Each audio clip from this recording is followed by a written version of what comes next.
Brought to you by Techno Camon 30 series.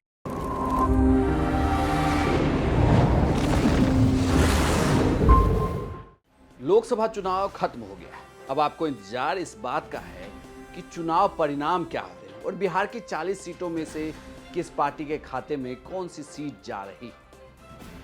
चुनाव परिणाम तो 4 जून को आएंगे। उसके पहले आपको बता दें कि एग्जिट पोल क्या कहता है।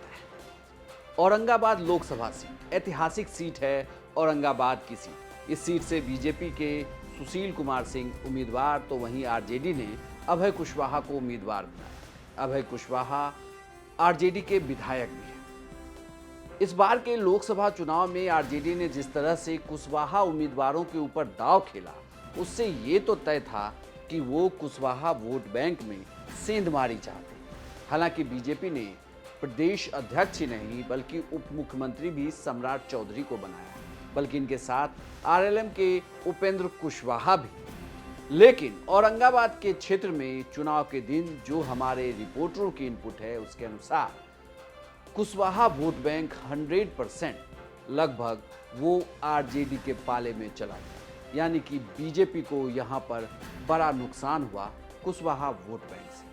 लेकिन चूंकि सुशील कुमार सिंह और यूं कहें कि बीजेपी का चुनाव प्रबंधन आरजेडी से ज्यादा बेहतर दिखा। 2 विधानसभा क्षेत्र की अगर बात करें तो टेकारी और इमामगंज, इन दोनों विधानसभा क्षेत्र से सुशील कुमार सिंह बड़े मतों से लीड करेंगे। लेकिन वहीं 2 विधानसभा ऐसी भी है जहां से अभय कुशवाहा का दबदबा है। कुटुंबा और गरुआ में सुशील कुमार सिंह पिछड़ जाए।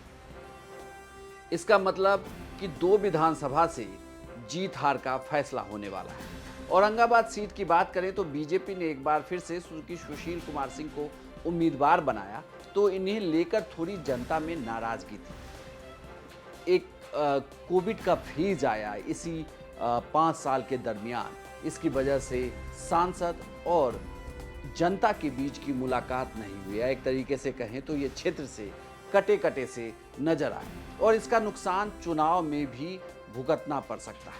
लेकिन बड़ी बात ये कि आप अगर इस लोकसभा चुनाव को देखें तो औरंगाबाद लोकसभा चुनाव का एग्जिट पोल बिहार तक के अनुसार ये कहता है कि औरंगाबाद की सीट एक बार फिर से बीजेपी के पास रह सकती है। अभय कुशवाहा ने यहाँ कांटे की टक्कर जरूर दी, लेकिन जीत का जो सेहरा है वो बीजेपी के सर बन सकता है। लेकिन ये जीत का मार्जिन यहाँ पर छोटा हो सकता है। आरजेडी ने बहुत अच्छी फाइट की इस सीट पर, औरंगाबाद की सीट को दिलचस्प बनाया। तेजस्वी और मुकेश सहनी की रैलियां यहाँ काम कर गई। लेकिन कुल मिलाकर देखा जाए तो अभय कुशवाहा को चुनाव मैदान में उतारकर आरजेडी ने जिस वोट बैंक में सेंधमारी की कोशिश करनी चाहिए थी, वो उसमें सफल रहे। लेकिन इसके बावजूद प्रधानमंत्री मोदी का नाम और 5 किलो अनाज का फैक्टर काम कर गया है और औरंगाबाद की सीट बिहार तक के एग्जिट पोल में बीजेपी के पास जाती हुई नजर आ रही है। हर एक सीट का एग्जिट पोल आप बिहार तक पर देख सकते हैं सबसे पहले। आपको यह जानकारी कैसी लगी हमें कमेंट बॉक्स में लिखकर जरूर बताइएगा। और 4 जून को सुबह से हम आपको दिखाएंगे लोकसभा की हर एक सीट का हाल सिर्फ बिहार तक।